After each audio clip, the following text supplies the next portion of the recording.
सोचो एक ऐसा कुत्ता जो राजा जैसी जिंदगी जीता है। उसके लिए दरवाजे खुलते हैं, खाने की मेज सजती है, बच्चे उसके साथ खेलते हैं और उसकी हर शरारत मुस्कान के साथ माफ कर दी जाती है। लेकिन एक रात वही कुत्ता अपने घर से चुरा लिया जाता है। जिस दुनिया में उसे प्यार मिलता था वह अचानक जंजीरों, डंडे, बर्फ और भूख की दुनिया में बदल जाती है। अब उसके सामने सिर्फ एक सवाल था, क्या वह इंसानों के बीच पला हुआ पालतू कुत्ता बना रहेगा या उस आवाज को सुनेगा जो उसके अंदर बहुत गहराई से उठ रही थी। यह कहानी है बक की। बक कैलिफोर्निया में जज मिलर के बड़े घर में रहता है। वह घर का सबसे ताकतवर, सबसे प्यारा और सबसे शरारती कुत्ता है। वह कभी खाने की मेज बिगाड़ देता है, कभी बगीचे में हंगामा कर देता है और कभी मेहमानों के बीच ऐसी शरारत करता है कि सब परेशान हो जाते हैं। लेकिन फिर भी हर कोई उसे प्यार करता है, क्योंकि बक सिर्फ घर का पालतू जानवर नहीं,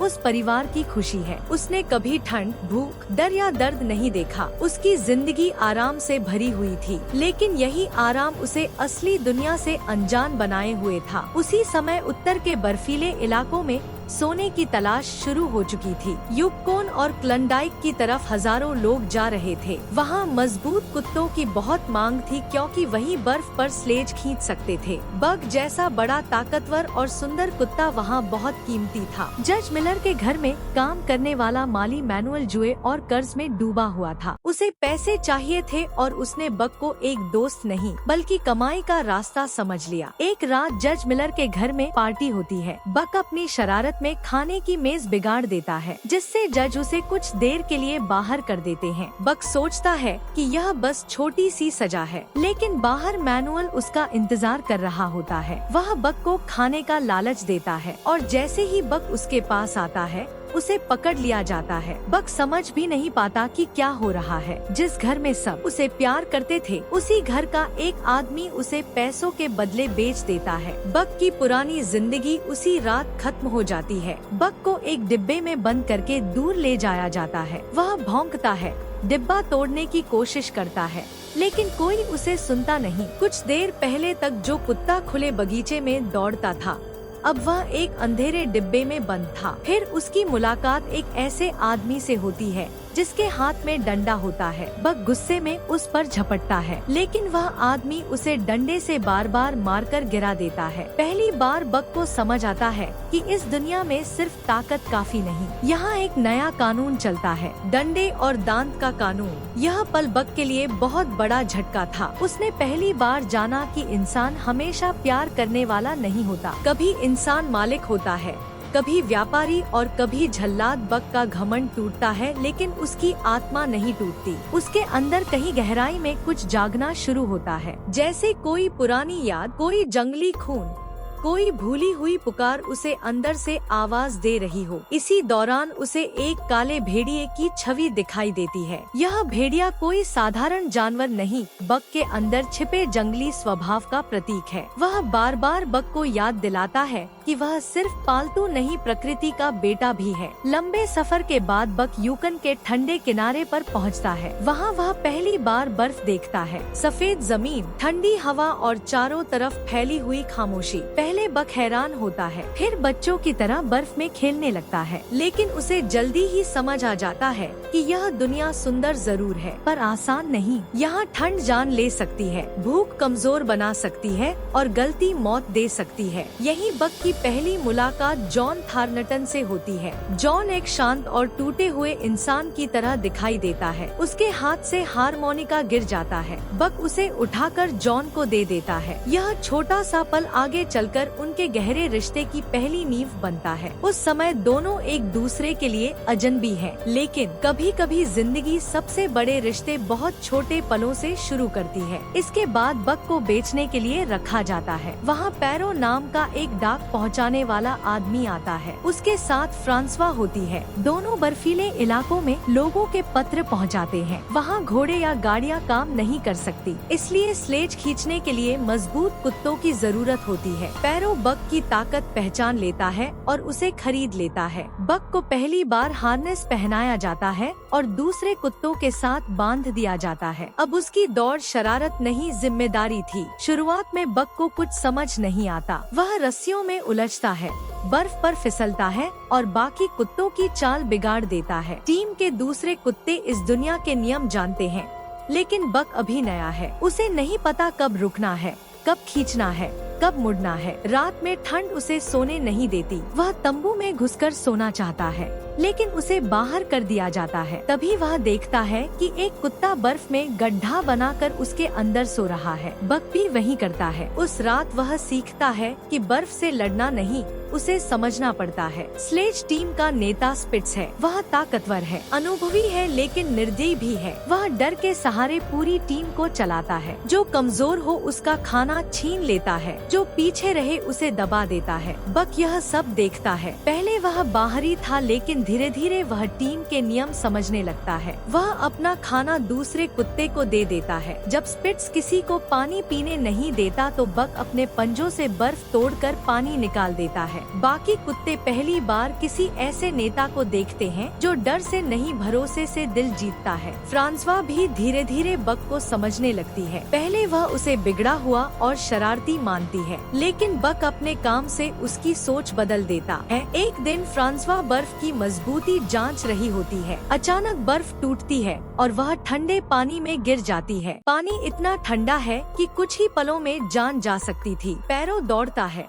लेकिन बक उससे पहले पानी तक पहुंच जाता है। वह बिना सोचे पानी में कूदता है और फ्रांसवा को बाहर खींच लाता है। उस दिन के बाद बक सिर्फ स्लेज टीम का नया कुत्ता नहीं रहता, वह उनके लिए भरोसे का साथी बन जाता है। बक की ताकत, समझ और दया देखकर टीम के बाकी कुत्ते उसे स्वीकार करने लगते हैं। लेकिन यही बात स्पिट्स को चुभती है। उसकी जगह खतरे में थी। वह जानता था कि बक उससे अलग है। स्पिट्स डर पैदा करता था, बक विश्वास पैदा कर रहा था। दोनों के बीच तनाव बढ़ता जाता है। एक रात बक एक खरगोश को पकड़ता है, लेकिन उसे मारता नहीं। तभी स्पिट्स आता है और उस खरगोश को मार देता है। यह देखकर बक के अंदर का गुस्सा जाग उठता है। अब बात सिर्फ नेतृत्व की नहीं थी, अब यह क्रूरता और न्याय की लड़ाई थी। बक और स्पिट्स के बीच भयंकर लड़ाई होती है। स्पिट्स तेज है, चालाक है और लड़ाई में माहिर है, लेकिन बक अब पहले वाला नासमझ कुत्ता नहीं रहा। उसने देखना,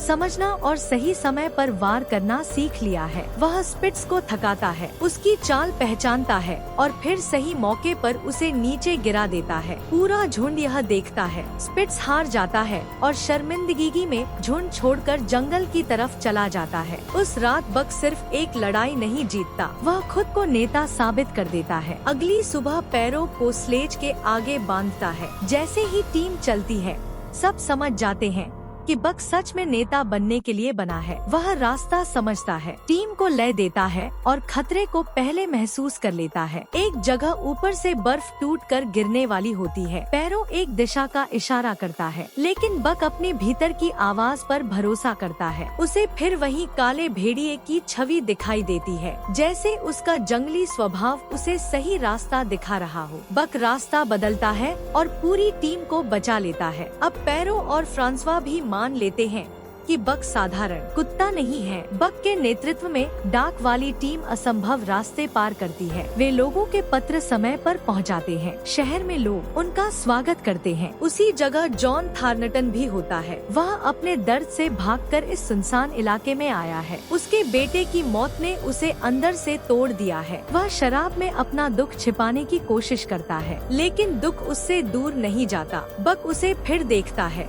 दोनों के बीच कोई शब्द नहीं होते, लेकिन जैसे किस्मत धीरे धीरे उन्हें एक ही रास्ते पर ला रही थी। कुछ समय बाद पैरों को सरकार का आदेश मिलता है। अब पत्र स्लेज से नहीं, टेलीग्राफ से भेजे जाएंगे, यानी उनकी डाक यात्रा खत्म हो गई। पैरों और फ्रांसवा के लिए यह बहुत भारी पल है, क्योंकि स्लेज टीम सिर्फ काम नहीं परिवार बन चुकी थी, लेकिन उनके पास कोई रास्ता नहीं होता। उन्हें कुत्तों को बेचना पड़ता है। बक समझ नहीं पाता कि जिसके साथ उसने जीना सीखा वही दुनिया अचानक टूट क्यों रही है। लेकिन जिंदगी हमेशा समझाकर नहीं बदलती। बक और बाकी कुत्तों को हेल खरीदता है। उसके साथ मर्सिडीज और चार्ल्स होते हैं। यह लोग सोने की तलाश में आए हैं, लेकिन ना मौसम समझते हैं, ना रास्ता, न कुत्तों की सीमा। उनके स्लेज पर जरूरत से ज्यादा सामान भरा होता है। हेल को लगता है कि डंडे से सब करवाया जा सकता है। उसके लिए कुत्ते साथी नहीं, बोझ ढोने वाले औजार हैं। बक और बाकी कुत्ते पूरी ताकत लगाते हैं, लेकिन भारी स्लेज, खराब रास्ता और हेल की मूर्खता उन्हें तोड़ने लगती है। जॉन थॉर्नटन उन्हें चेतावनी देता है। वह कहता है कि आगे का रास्ता खतरनाक है। मौसम बदल चुका है। जमी हुई झील पार करना मौत को बुलाना है। लेकिन हेल घमंड और लालच में अंधा हो चुका है। वह जॉन की बात नहीं मानता। कुत्ते थकते जाते हैं। बक भी अपनी पूरी ताकत लगा देता है, लेकिन एक पल आता है जब उसका शरीर जवाब दे देता है। वह गिर जाता है। हेल गुस्से में उसे मारने लगता है ताकि वह उठकर फिर स्लेज खींचे। तभी जॉन आगे आता है। जॉन हेल को रोकता है और बक को स्लेज से अलग कर देता है। हेल जॉन से झगड़ता है, लेकिन जॉन बक को नहीं छोड़ता। हेल गुस्से में बाकी टीम को लेकर आगे निकल जाता है। जॉन बक को अपने पास रखता है। बक घायल है, कमजोर है और बहुत थका हुआ है। जब उसे होश आता है, वह जॉन को अपने पास बैठा देखता है। जॉन उसे मजबूर नहीं करता, वह उसे आजाद कहता है। बक कहीं भी जा सकता था, लेकिन उसके पास लौटने के लिए कोई घर नहीं था, इसलिए वह जॉन के साथ रुक जाता है। जॉन और बक का रिश्ता धीरे धीरे गहरा होता है। जॉन अपने बेटे की मौत के दुख से भाग रहा है। वह शराब में अपना दर्द डुबाने की कोशिश करता है, लेकिन बक उसे देखता है, समझता है। एक दिन जॉन अपनी बोतल ढूंढता है तो बक उसे बर्फ के नीचे छिपाकर उसके ऊपर बैठ जाता है। जॉन उसे हटाने की कोशिश करता है, लेकिन बक नहीं हटता। यह पल हल्का भी है और बहुत गहरा भी। बक बोल नहीं सकता, लेकिन उसकी आंखें कहती हैं कि जॉन खुद को बर्बाद ना करे। पहली बार जॉन को लगता है कि कोई उसे बचाने की कोशिश कर रहा है। धीरे धीरे जॉन भी बदलने लगता है। बक उसके लिए सिर्फ कुत्ता नहीं, जीने की वजह बन जाता है। जॉन के पास एक पुराना नक्शा होता है जिस पर उसके बेटे ने एक रेखा खींची थी। उस रेखा के पार एक अनजाना रास्ता था। जॉन तय करता है कि वह उसी रास्ते पर जाएगा। उसके लिए यह सफर सोने की तलाश नहीं, अपने बेटे की आखिरी याद को छूने जैसा है। बक उसके साथ चलता है क्योंकि अब दोनों एक दूसरे के अकेलेपन को समझते हैं। जॉन और बक नाव से नदी के रास्ते निकलते हैं। अब बर्फ पिघल चुकी है। चारों तरफ जंगल, पहाड़, तेज पानी और खुली प्रकृति है। रास्ता आसान नहीं है। एक जगह नाव को नुकसान पहुंचता है और पानी भरने लगता है। दोनों को नाव छोड़कर आगे पैदल जाना पड़ता है। जंगल उन्हें परखता है, लेकिन वही जंगल बक को अंदर से बुला भी रहा है। रातों में उसे फिर काले भेड़िए की छवि दिखाई देती है, जैसे उसका पुराना जंगली स्वभाव कह रहा हो कि अब तुम अपने घर के करीब हो। आखिरकार जॉन और बक एक शांत घाटी में पहुंचते हैं। वहाँ नदी है, पुराना केबिन है और चारों तरफ ऐसा जंगल है जिसे इंसानों ने अभी तक बिगाड़ा नहीं। जॉन को यहाँ शांति मिलती है, बक को यहाँ आजादी मिलती है। एक दिन जॉन नदी में सोने का छोटा टुकड़ा देखता है। उसे समझ आ जाता है कि वह सही जगह पहुँच गए हैं। बक भी पानी में कूदता है। पहले वह एक साधारण पत्थर निकालता है। जॉन मुस्कुरा देता है। फिर बक दोबारा जाता है और इस बार बड़ा सोने का टुकड़ा निकाल लाता है। जॉन हैरान हो जाता है, लेकिन उसकी आंखों में लालच नहीं आता। जॉन उतना ही सोना रखता है जितनी उसे जरूरत है। वह अमीर बनने नहीं आया था, वह शांति ढूंढने आया था। यही फर्क है जॉन और हेल में। हेल सोने के लिए इंसानियत खो चुका था और जॉन सोने के बीच खड़ा होकर भी इंसान बना रहा। बक अब ज्यादा समय जंगल में बिताने लगता है। वहाँ उसे एक सफेद भेड़िया मिलता है। वह बक को दूर से देखता है। पहले दोनों सावधान रहते हैं, फिर धीरे धीरे उनके बीच भरोसा बनने लगता है। बक उसके साथ दौड़ता है, जंगल के रास्ते पहचानता है और उसके झुंड के करीब जाने लगता है। एक दिन एक भेड़िया नदी पार करते समय फिसल जाता है। बक दौड़कर उसकी जान बचाता है। इसके बाद झुंड उसे बाहरी नहीं समझता। बक अब दो दुनियाओं के बीच खड़ा है। एक तरफ जॉन है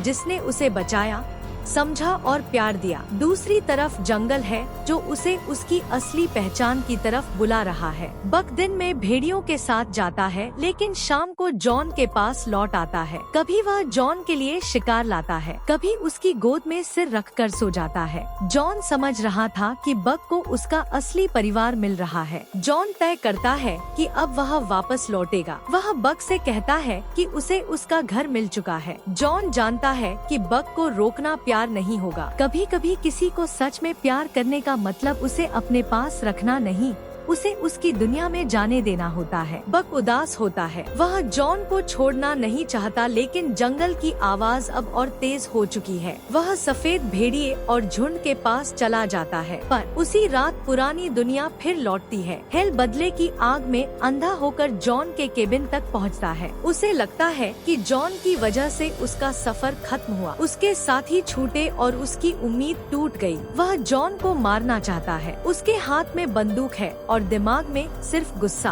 केबिन में घुसकर वह जॉन पर हमला करता है। इसी झगड़े में उसे सोना भी दिखाई देता है और उसके अंदर का लालच फिर भड़क उठता है। अब बदला और सोना दोनों उसे पागल बना देते हैं। झगड़े में लालटेन गिरती है और केबिन में आग लग जाती है। हेल जॉन को गोली मार देता है। तभी बक लौट आता है, वह हेल पर टूट पड़ता है और उसे जलते केबिन की तरफ धकेल देता है। हेल का अंत उसी आग में होता है जो उसके लालच और गुस्से ने शुरू की थी। लेकिन जॉन भी घायल है। बक उसके पास दौड़ कर आता है। आग जल रही है, रात खामोश है और जॉन अपनी आखिरी सांसें ले रहा है। वह बक को देखता है और कहता है कि उसे उसका घर मिल गया है, अब उसे अपने लिए जीना होगा। जॉन की मौत बक का दिल तोड़ देती है। उसने बक को बचाया था, उसे प्यार दिया था और उसे आजाद किया था, लेकिन अब बक के पास इंसानी दुनिया से बंधा कोई रिश्ता नहीं बचता। जॉन की आखिरी बात उसके लिए आखिरी इजाजत बन जाती है। वह जंगल की तरफ लौटता है। सफेद भेड़िया